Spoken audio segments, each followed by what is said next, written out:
2013 में जो रैनबैक्सी वाला केस था वो खुल गया। उसका बेनिफिट प्राइमरीली ना अमेरिकन सिटीजन्स को मिला।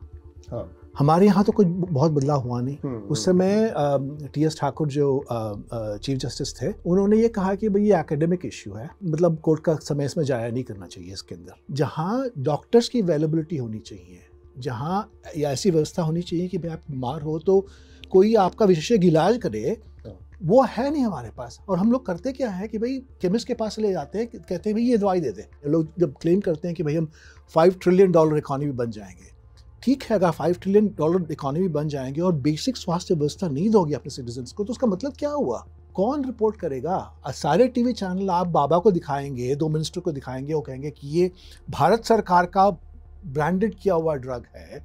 कोई क्वेश्चन ही नहीं पूछेगा उसको। जो दर्शक देख रहा है उसको समझ में भी नहीं आएगा कि भाई ये सही है, गलत है, क्या हुआ है इसके अंदर। नमस्कार, एनएल इंटरव्यूज में आप सबका बहुत बहुत स्वागत है। ठाकुर फाउंडेशन नाम का एक चैरिटेबल ट्रस्ट है। उसके संस्थापक कहें, उसके अगुआ कहें, उसके मुखिया कहें, उसका संचालन करते हैं, जिनका नाम है दिनेश ठाकुर। बहुत बहुत स्वागत है सर हमारे साथ। दिनेश ठाकुर की ये जो किताब आई है, इसी पर हम बात करेंगे। The truth pill, the myth of drug regulation in India. Drug regulator कहाँ फेल हो रहा है? Stock exchange board of India ये कहता है कि भाई अगर आप अपना पैसा मार्केट में लगाओगे तो उसके कोई रूल्स होते हैं, सिक्योरिटी होती है। वैसे ही दवाइयों का भी एक रेगुलेटर है हमारे पास। मुझे नहीं पता है कि हमारे दर्शक को जानते हैं कि नहीं जानते, पर ये बहुत इंपॉर्टेंट पोस्ट है जी, जिसकी रिस्पॉन्सिबिलिटी ये होती है कि अगर 2 लाइन में बता भी दें कि हमने बड़ा ऑर्गेनाइज किया, रैनबैक्सी वाला मामला था क्या? हाँ। भारत की सबसे बड़ी कंपनी थी रैनबैक्सी। इन्होंने वहाँ पे अमेरिकन कोर्ट में कबूल किया कि हमने बगैर गुणवत्ता वाली दवाइयाँ यहाँ बेची है। यहाँ मतलब अमेरिका में बेची है।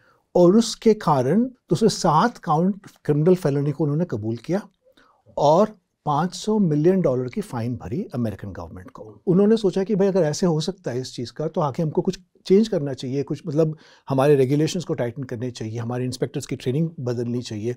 मैं ये देख रहा था कि हमारे यहाँ क्या हुआ है। कमजोर, बीमार, इस तरह के लोगों के साथ आप इस तरह के सपने सुपर पावर के देख भी कैसे सकते हैं अगर हमारे यहाँ की हेल्थ सिस्टम ही इतनी कमजोर, इतनी जर्जर, इतनी खस्ता हालत में है।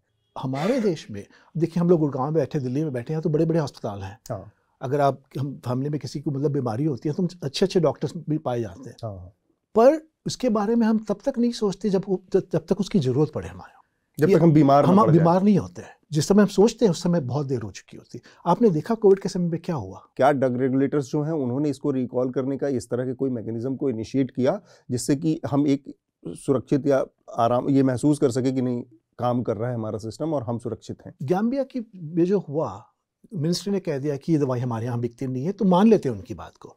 पर मैं 2 साल पहले आपको ले चलता हूँ, दिसंबर 2019 में जम्मू में रामनगर में 19 बच्चों की मौत हुई थी। इसी मतलब कंपनी अलग थी, कंपनी का नाम था डिजिटल विजन। अच्छा। पर वो जो बच्चे जो थे वहाँ पे, उनको पीजीआई चंडीगढ़ में उनकी जांच हुई थी। अब होता क्या है, दवाइयाँ ना की केमिकल्स होती हैं, बहुत कड़वी होती हैं जी, है ना, तो उनको बच्चे मतलब कड़वी दवाई उनको दो तो वो ले नहीं पाते हैं। तो क्या होता है, आज भी आप जो खाना खाते हो उसके लिए जो पेस्टिसाइड इस्तेमाल होता है वो 1967 का बिल है, इंसेक्टिसाइड एक्ट कहते हैं, उसके आधार पर ही चल रहा है। उसके बाद से सरकार पिछले 14 साल से लगातार पार्लियामेंट में बिल आता है, कोई मीडिया भी इस पर ध्यान नहीं देता। हम आजाद होने के पहले का है, 1940 का लॉ है, ड्रग कंट्रोल एक्ट। उसमें क्या बीमारियां थी बताइए? इन्फेक्शन हुआ था, कॉलरा होता था, डिसेंट्री हुआ करता था, है ना। वो बीमारियां थी उस समय।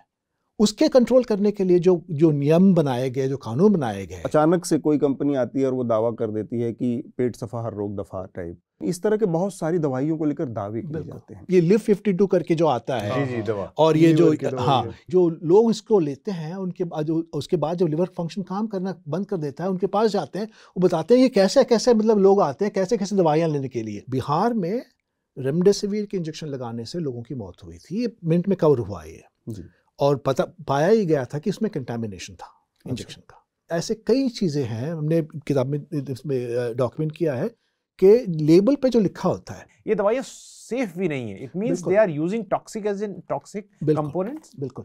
अभी की बात बता रहा हूँ मैं, पिछले साल की बात, क्योंकि बहुत यूज़ हुआ है। गवर्नमेंट ने भी कोरोनिल को खरीद के डिस्ट्रीब्यूट किया है, मार्केटिंग भी हुई है इसकी। जी। आभा नगराल बॉम्बे के बड़ी जानी मानी हेपेटोलॉजिस्ट है, उनका पेपर पढ़ी, उन्होंने प्रूव किया है giloy is toxic to liver, biopsy के साथ प्रूव किया है, उनके पेशेंट के साथ उन्होंने।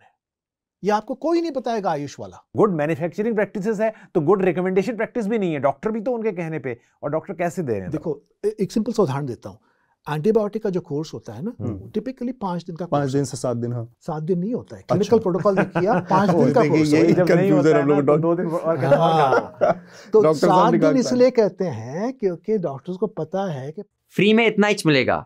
अगर पूरा इंटरव्यू देखना है बिना काटे पीटे तो सब्सक्राइब करें न्यूज लॉन्ड्री को। क्यों? क्योंकि हमारा स्लोगन है मेरे खर्च पे आजाद है खबरें, यानी आपके खर्च पे आजाद है खबरें। हम ऐड या विज्ञापन नहीं लेते, हमारी सारी पत्रकारिता, सारा जर्नलिज्म आपके खर्च पर इंडिपेंडेंट है। तो पूरा इंटरव्यू देखने के लिए सब्सक्राइब करें, लिंक पर क्लिक करें और अपने दोस्तों को भी बताएं।